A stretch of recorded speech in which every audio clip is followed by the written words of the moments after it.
The United States saw a record number of new coronavirus cases in a single day this week. 37,077 cases were reported Thursday, according to Johns Hopkins University.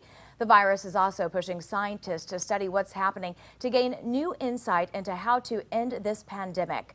Dr. Eric Mendenhall, genetics professor at UAH, joins us now to talk more about the issue. Thank you so much for being with us tonight. Thank you. Glad to be here. Dr. Mendenhall, the coronavirus is unlike any other virus we've seen. How well do we understand it at this point, and how much do we still have to learn?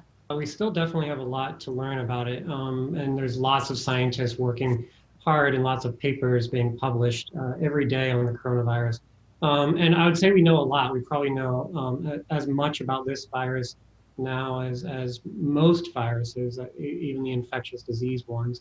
But we still really need to pin down a lot of this. There's new information coming exactly on how it's spread that we need to figure out, and how it is sensitive to certain drugs or vaccines that might be used to treat it. We still really need to keep investigating those aspects of it.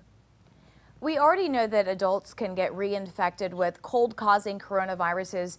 Do we know yet whether people can get reinfected with this coronavirus? The reinfection is a very good question to ask, and I don't think that we've nailed it down exactly. There were early reports out of China that people tested positive a month or two after they were infected and tested negative.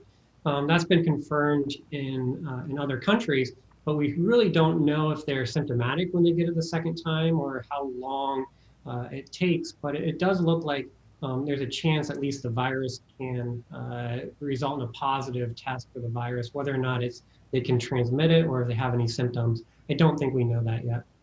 The coronavirus doesn't mutate as quickly as, say, influenza, which is good news for scientists rushing to develop a vaccine. How optimistic should we feel that a safe and effective vaccine is on the way soon?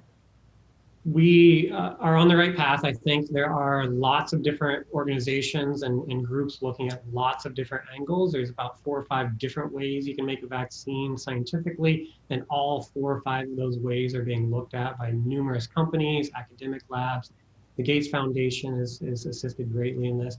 And so I'm pretty confident it might take a little bit longer. Coronavirus is a family of viruses that are difficult to get vaccines for.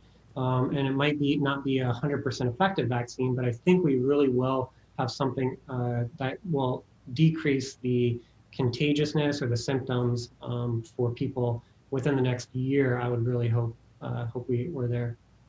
There has been wide concern about the flu season that is just around the corner. That will happen as we could potentially face a second wave of the coronavirus. This will also be a first for the scientific community and your research. What are the implications of these two viruses circulating simultaneously? Yeah, this is actually an interesting thing that they discovered when the lockdowns went into place. Not only did it prevent coronavirus transmissions, it actually decreased the influenza season that we were having this spring, the number of cases that arose. So it actually could be a little bit of a benefit now that people are used to wearing face masks, which is showing more and more research is incredibly effective at preventing transmission of the virus, and everybody should wear face masks.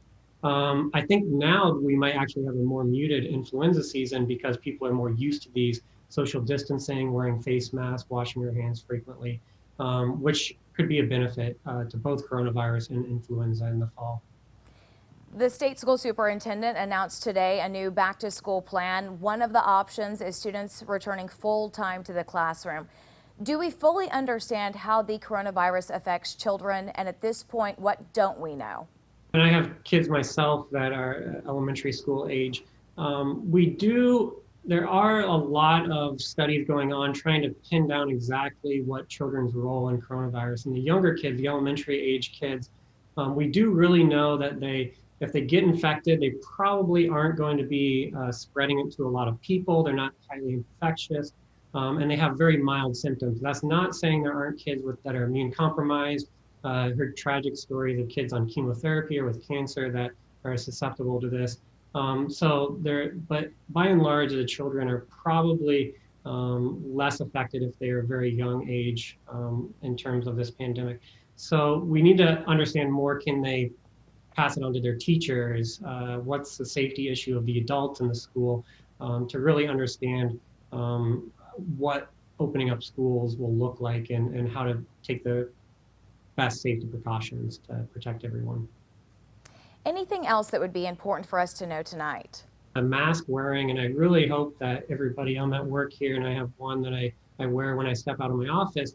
I really hope people are seeing that even though we had conflicting data early on, the consensus is that mask wearing in public, when you're indoors in public, is really preventing a lot of the transmission. It's about the best thing you can do.